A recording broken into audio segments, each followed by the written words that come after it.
Magkano nga per gram nyo, be? Sa 18K? Finally, makuha na jud naho ag gold nga ahong giveaway nga bracelet o ring. So sa kahaba-haba ng panahon na pagbabayad. Kasi wala akong pang diretsahang bayad wala akong pag isang bultuhang pera. Nilay-away ko siya. So ngayon, matutuwa ko na siya. Oh my God. Thank you guys ng San Fernando.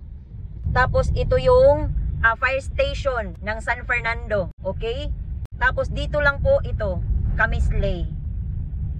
Ayan, Miss Lay. Ayan.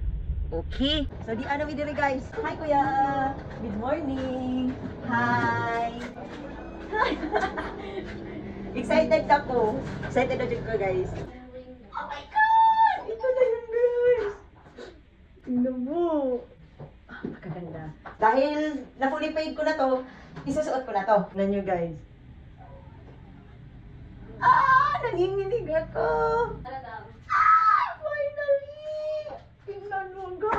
Chat nga Japan?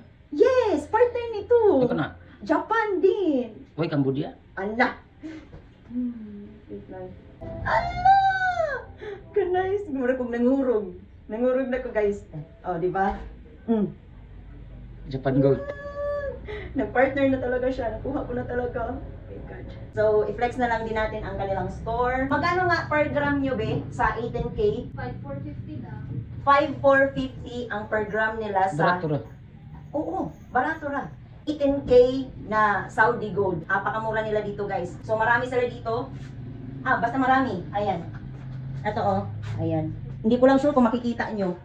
Pero nung last time, nakapasok na rin ako dito sa loob. I-flex ko na lang din dito sa screen kung ano yung mga item nila na mga bongga din talaga. Ayan, i-flex ko na lang. Aside dito sa gold, meron din silang mga ganito. Okay? Kamislay na mga product. May mga pangpaganda, mga ganito. Ayan, mga bag. Dito din po ako nakabili ng relo.